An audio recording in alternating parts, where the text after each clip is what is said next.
Barda the bear can't stand up to him. Yeah, he whoops Barda. Well, also with Barda, like he's trying to protect Leaf at the same time. Yeah. And Jasmine kind of like gets mad and runs away.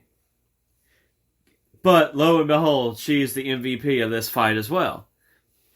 Because she starts, cutting down the vines and stuff? Yeah, she talks to the trees, and the trees let this huge tree trunk go and drops it, on top of Grull. But also, Grull has special powers to the point he's able to kind of freeze his opponents. You get, and stuff entranced. And, he entranced him, but also, in the anime, it kind of makes it to where he has a little bit of a psychic powers, to where he can just pull you near him, or push you and stuff like that. Kind of short-term telekinesis.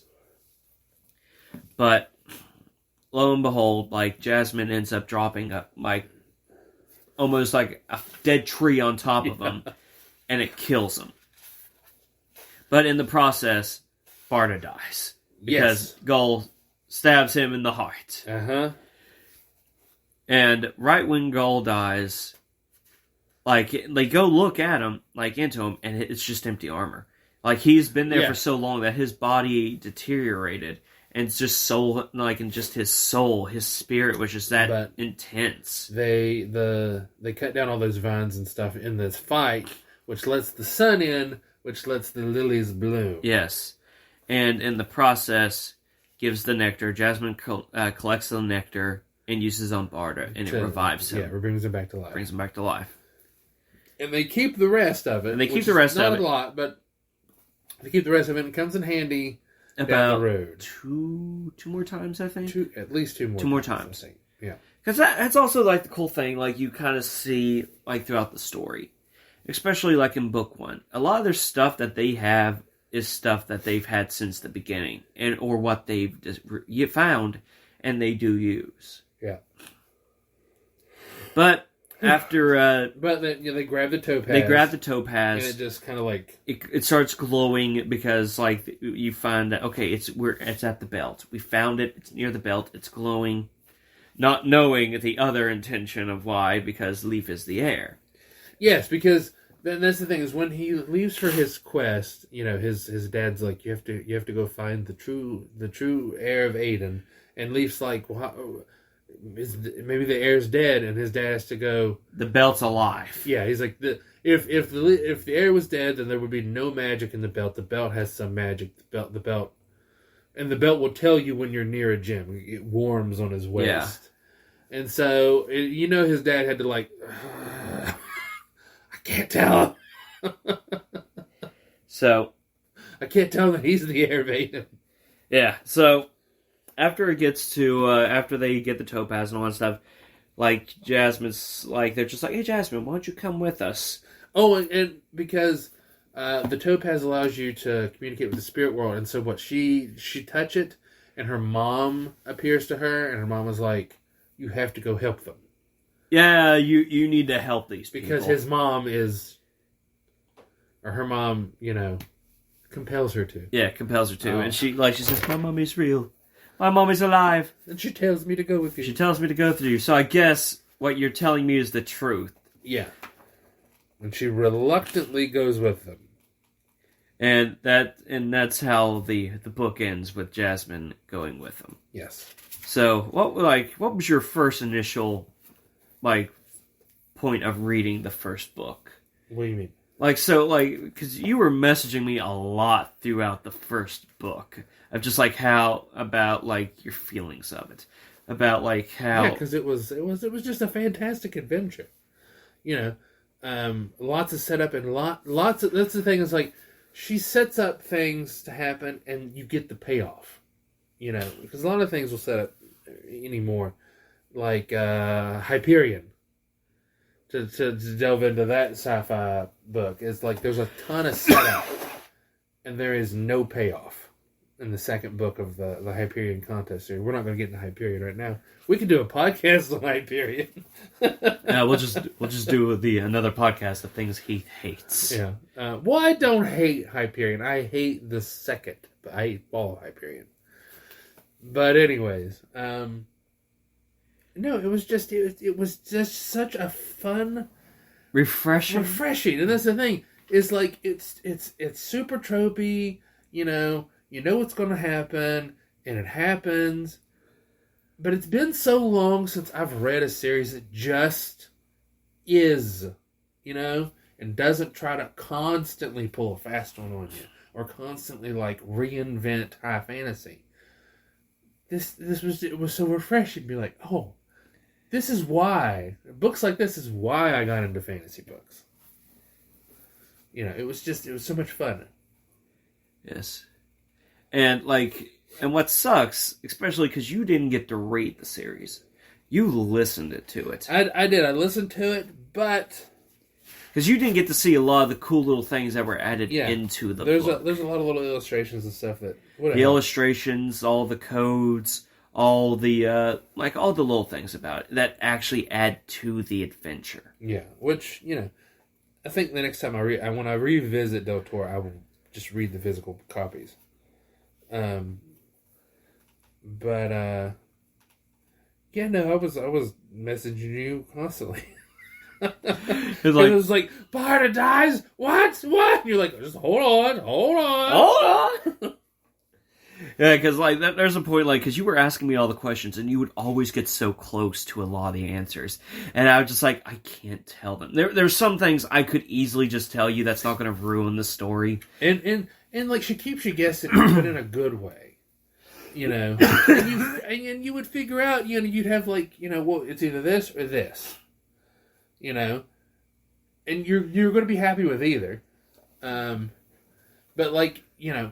whoever's listening to this, we've told you, Leaf is the real heir, Jared and Endon switched places, but you don't know that in the book at all. You don't know that the whole journey, and then towards the end of it, they make you think, especially going to the last book, you really think it's this one character that shows up later on. You really think it's him. And then, as it progresses, you're like, well, no, it's not him. Oh, it's probably this person. And then you're like, oh, yeah, it's absolutely this person. And then you're like, oh, no, is it this person? And then, no, it's actually this person. But it's fun. It's fun. It's not annoying how some books do that, and it's just irritating. Yeah. And it gives hints throughout the series. Yeah, you can figure it out, but it's not obvious. But it's not super hard to figure out either. It's just a happy medium. And that's the thing. This is one of those medium, not medium. Yeah, because when I first started the book, I got it back when I think they just finished maybe I think they just finished book 6, The Maze of the Beast.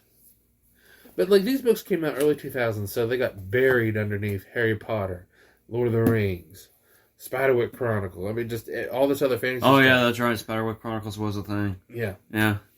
So it just got totally buried. But the people who have read these books have become lifelong fans. And I have, that's thing. And there's a point, I always try to recommend these books. They're a little hard to get a hold of, but they just released the 21st anniversary of the Del Toro 1 and 2.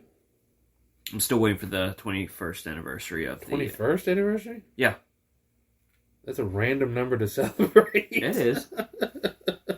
It is. But...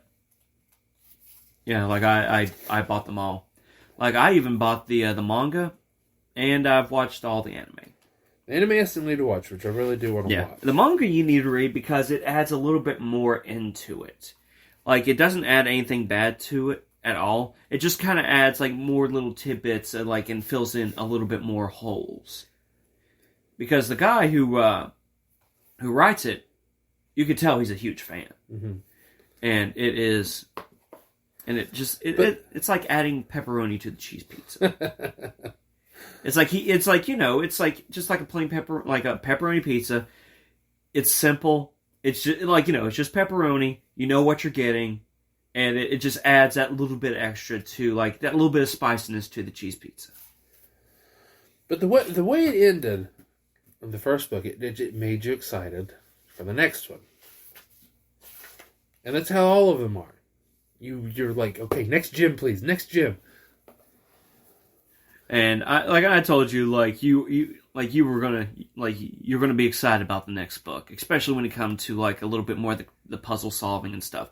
Because a good thing about the series, like the quests and stuff, are just simple puzzles. It's just like these are everyday puzzles and stuff that a lot of people just wouldn't think about. Yes. Now, like the first book, there are no bad parts to the first book at all for me. I love it all the way through. It's got great build up, great backstory, great lore.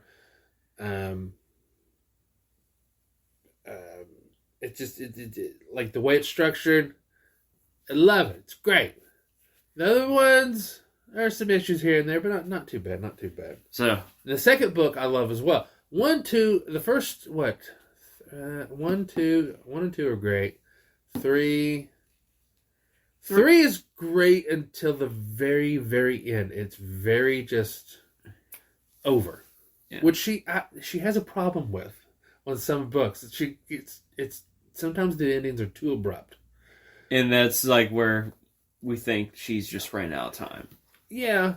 And some kid authors, or not kid, but like, young adult authors do that. Like, off the top of my head, Gary Paulson, Hatchet. Have you ever read that? Yeah. It ends in like 2 pages. It's just like boom, boom, over. And the ending comes out of nowhere. And now he's since written a book, a sequel to that kind of retcons that ending. And I like that, But anyway, I'm not getting into Hatchet and Gary Paulson right now. But this is about the great Emily Rada. Yeah. Because the 4th book is really fun. The 5th book is my favorite. The Dread, when they go to the Dread Mountain. That's the best one. I love that thing from start to finish. I've listened to it twice. Really? Yes. And then the Main and the Beast. That one, the Pit of the Beast. Save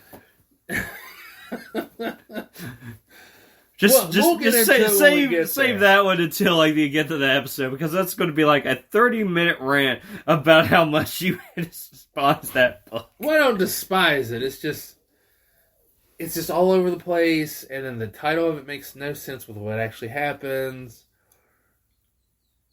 The title Pit of the Beast works just as well as Maze, and there's no maze. But, like, overall, I think you asked me, the first series, it gets a 9 out of 10. 9 out of 10. So how would you, we'll go, like, with this book in general, just the first book. The first book? We'll go with a scale of 5. Scale of 5? Yeah, scale of 5. It's a 5. It's 5 out of 5. 5 out of 5.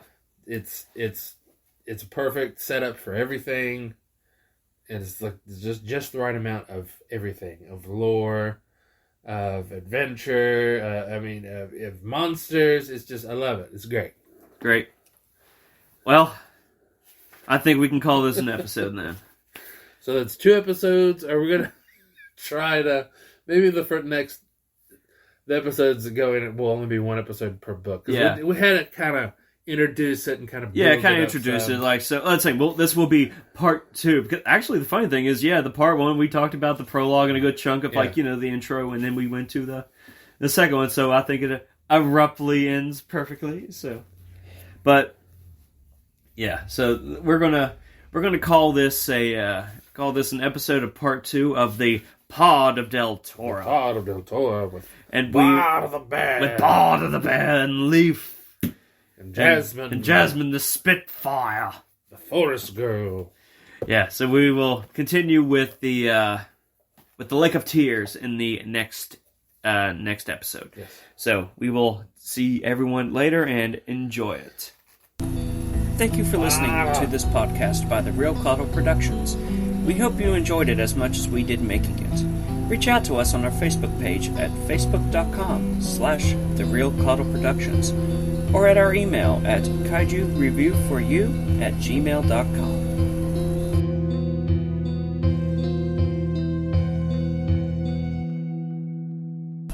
The Real Caudle Productions hope you've enjoyed this program.